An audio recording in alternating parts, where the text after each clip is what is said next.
Sir 24 ಇತ್ತು, ಈ 2 ಸೇರಿ 26 ಆಗಿದೆ. ಇವೆಲ್ಲ ಯಾವ ರೀತಿ ಪ್ರಕರಣಗಳು ಸರ್ ಇವೆಲ್ಲ? ನೋಡಿ, ವಂಚನೆ ಪ್ರಕರಣ ಇದೆ, ನಾನು ಹೇಳ್ತಾ ಇಲ್ಲ, ಪತ್ರಿಕೆಗಳಲ್ಲಿ ಬಂದಿರೋ ಸರ್. ನೋಡಿ, ಇಂಥ ಹೋರಾಟದ ಬದುಕಿನ ಕೃಷ್ಣ ವಿರುದ್ಧ ವಂಚನೆ, ಬೆದರಿಕೆ ಮೊದಲಾದ ಆರೋಪಗಳ ಮೇಲೆ ಮೈಸೂರು ನಗರದ ವ್ಯಾಪ್ತಿಯಲ್ಲಿ 17 ಪ್ರಕರಣ ಸೇರಿ ರಾಜ್ಯದ ವಿವಿಧೆಡೆ ಹಲವು ಕ್ರಿಮಿನಲ್ ಪ್ರಕರಣಗಳು ದಾಖಲಾಗಿವೆ. ಅದು ಬಹುಶಃ ಹೋರಾಟದ ರಾಜ್ಯದಲ್ಲಿ ಎಲ್ಲಿಲ್ಲ ಸರ್. ಮೈಸೂರಲ್ಲಿ 24, ಮೈಸೂರು ನಗರ ಮತ್ತು ಜಿಲ್ಲೆಯಲ್ಲಿ ಒಟ್ಟು 24 ಇತ್ತು. ಈಗ ಬೆಂಗಳೂರಲ್ಲಿ 2 ಆಗಿದೆ, 26 ಆಗಿದೆ ಅಷ್ಟೇ.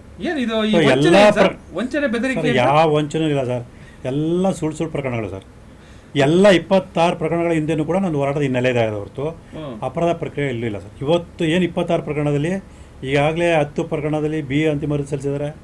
ಸೊ 8 ಪ್ರಕರಣದಲ್ಲಿ ನಾನು ನಿರಪರಾಧಿ ಬಿಡುಗಡೆ ಆಗಿದೆ. ಮತ್ತು 1 ಪ್ರಕರಣ ತೀರ್ಪಿನಲ್ಲಿ ಮಾನ್ಯ ನ್ಯಾಯಾಲಯ ಸ್ಪಷ್ಟವಾಗಿ ಬರೆದಿದೆ, ಸ್ನೇಹ ಕೃಷ್ಣ ಒಬ್ಬ ಸಾಮಾಜಿಕ ಹೋರಾಟಗಾರರು, ಅವರು ಅನ್ಯಾಯಕ್ಕೊಳಗಾದವರಿಗೆ ನ್ಯಾಯ ಕೊಡಿಸುವಂಥ ಹವ್ಯಾಸವುಳ್ಳವರು. ಹಾಗಾಗಿ ಕೆಲವು ಪೊಲೀಸ್ ಅಧಿಕಾರಿಗಳು ವಿರುದ್ಧ ದ್ವೇಷಭಾವನೆ ಇಟ್ಕೊಂಡು ಸುಳ್ಳು ಪ್ರಕರಣ ದಾಖಲು ಮಾಡೋದು ಪೊಲೀಸರು ಪರವಾಗಿ ಕೆಲಸ ಮಾಡಿದ್ದೀನಿ ಅಂದ್ರೆ ಆಗ ಸರ್. ಅದನ್ನೇ ಸರ್, ಅವ್ರು ಹೇಳಿದ್ನಲ್ಲ, ಕೆಲವು ಪೊಲೀಸ್ ಅಧಿಕಾರಿಗಳು ನನ್ನ ವಿರುದ್ಧ ಕ್ರಮ ಮಾಡಿದ್ದಾರೆ. ಆದರೂ ಕೂಡ ನಾನು ಅದು ಬಿಟ್ಟು ಸಾಕಷ್ಟು ಜನ ಪೊಲೀಸರಿಗೆ ನಾನು ನ್ಯಾಯ ಕೊಡಿಸಿದ್ದೀನಿ.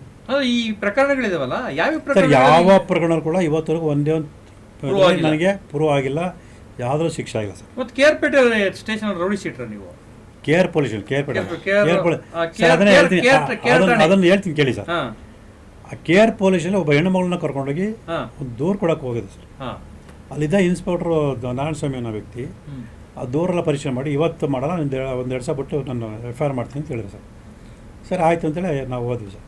ಸೊ ಮತ್ತೊಂದು ದಿವಸ ಮಾರ್ಚ್ 18ನೇ ತಾರೀಕು 2018ರಲ್ಲಿ ಹೋದಾಗ ಏನಾಯಿತು, ನಾವು ಸ್ಟೇಷನ್ಗೆ ಹೋಗೋದಕ್ಕೂ ಅವರು ಹೊರಗಡೆ ಹೋಗೋದಕ್ಕೂ ಒಂದೇ ಆಯಿತು. ಇಲ್ಲ ಬರ್ತೀನಿ ಒಂದು 10 ನಿಮಿಷ ಅಂದ್ಬಿಟ್ಟು ಹೋದರು. ಒಂದು ಅರ್ಧ ಮುಕ್ಕಾಲು ಗಂಟೆ ಆದರೆ ಬರಲಿಲ್ಲ. ಆವಾಗ ದೂರದಾರ ಏನು ಹೆಣ್ಮಗಳಿದ್ರು ಅವನ ಜೊತೆ ಮಾತಾಡ್ಬೇಕಾರೆ, ಸರ್ ಅವನು ಮಾರ್ವಾಡಿ, ಏನು ಅವ್ರಿಗೆ ಮೋಸ ಮಾಡಿರೋ ವ್ಯಕ್ತಿ ಮಾರ್ವಾಡಿ, ಅವನು ಪೊಲೀಸರು ದುಡ್ಡು ಕೊಟ್ಬಿಟ್ರೆ ಅದಕ್ಕೋಸ್ಕರ ಕೇಸ್ ದಾಖಲು ಮಾಡೋಕ್ಕೆ ಇದು ಮಾಡ್ತಾರೆ ಹಾಗೆ ಅಂತೇಳಿ ಮಾತಾಡಿದ್ರು. ಆವಾಗ ನಾನು ಪೊಲೀಸ್ ಕಮಿಷನರ್ಗೆ ಫೋನ್ ಮಾಡಿ, ಸರ್ ಈ ಥರ ದಯವಿಟ್ಟು ಇನ್ಸ್ಪೆಕ್ಟರ್ಗೆ ಹೇಳಿ ಸರ್ ಒಂದು ಕೇಸ್ ಮಾಡೋಕ್ಕೆ ಅಂತ ಹೇಳಿದ್ರು. ಅವ್ರು ಪೊಲೀಸ್ ಕಮಿಷನರ್ ಅವ್ರಿಗೆ ಫೋನ್ ಮಾಡಿ ಏನು ಹೇಳಿದ್ರೆ ಗೊತ್ತಿಲ್ಲ. ಆ ಇನ್ಸ್ಪೆಕ್ಟರ್ ಕೋಪ ಬಂದ್ಬಿಟ್ಟಿದೆ. ಸೀದಾ ಬಂದ ತಕ್ಷಣ ಕೊಠಡಿ ಒಳಗೆ ನಾನು ಅವ್ರ ಜೊತೆ ಹೋಗ್ತಿದ್ದೆ, ನೀವು ಆಚೆ ಇರ್ರಿ ಅಂತ ಹೇಳಿ ಸರ್. ಸರಿ ಆಯಿತು, ನಾನು ಇದ್ದೆ. 7 ಗಂಟೆಯಿಂದ 10 ಗಂಟೆವರೆಗೂ ಕೂಡ ಆ ಹೆಣ್ಮಗಳನ್ನು ಸ್ಟೇಷನಲ್ಲಿ ಇಸ್ಕೊಂಡಿದ್ರೆ ಹೊತ್ತು FIR ಮಾಡಲಿಲ್ಲ. ಆ ಸಂದರ್ಭದಲ್ಲಿ ಏನಾಯಿತು, ಆವಾಗ ಅಲ್ಲಿ ಸ್ವಾಗತಕಾರರಿಗೆ ಒಂದು ಸಂದರ್ಶಕ ಚೀಟಿಯನ್ನು ಕೊಡಿದ್ರು.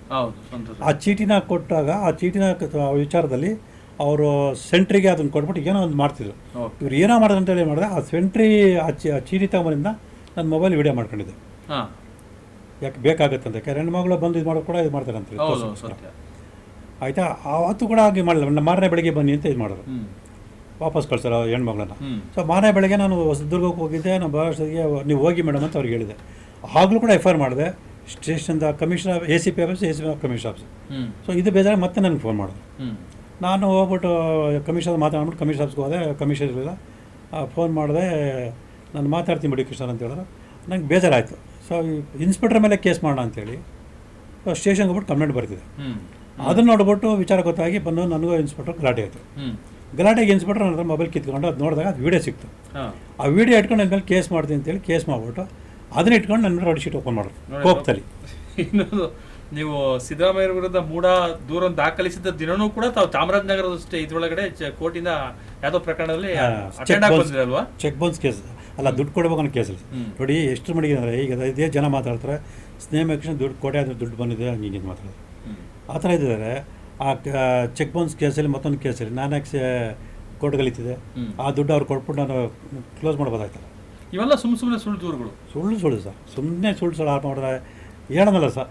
ನನ್ನ ಹತ್ರ ಬಂದಾಗ ನಾನು ಇದನ್ನೊಳಗೆ ಸತ್ಯ ಅವ್ರಿಗೆ ಗೊತ್ತಾಗುತ್ತೆ. ಈಗ ಹೇಳೋದಲ್ಲ, ಇದೇ ಸೈಬರ್ ಕ್ರೈಮ್ ಪೊಲೀಸ್ನವರು ಏನೋ ಉದ್ದೇಶಗಳು ನಮ್ಮ ಮನೆಗೆ ಬಂದು ಚೆಕ್ ಮಾಡಿದ್ರು ಅವ್ರಿಗೆ ಸತ್ಯ ಗೊತ್ತಾಗುತ್ತೆ. ಎಷ್ಟು ಪ್ರಕಾರ ಎಷ್ಟು ತಿಂಗಳಲ್ಲಿ ಎಷ್ಟು ದಿನ ಸರ್ ಕೋರ್ಟಿಗೆ ಓಡಾಡ್ತೀರಿ? ಹೆಚ್ಚಿಗೆ 15 ದಿವಸ ಕೋರ್ಟಿಗೆ ಆಗುತ್ತೆ ಸರ್. ಮತ್ತು ವೈಯಕ್ತಿಕ ಬದುಕು ವೈಯಕ್ತಿಕ ಬದುಕೇ ಇಲ್ಲ ಸರ್.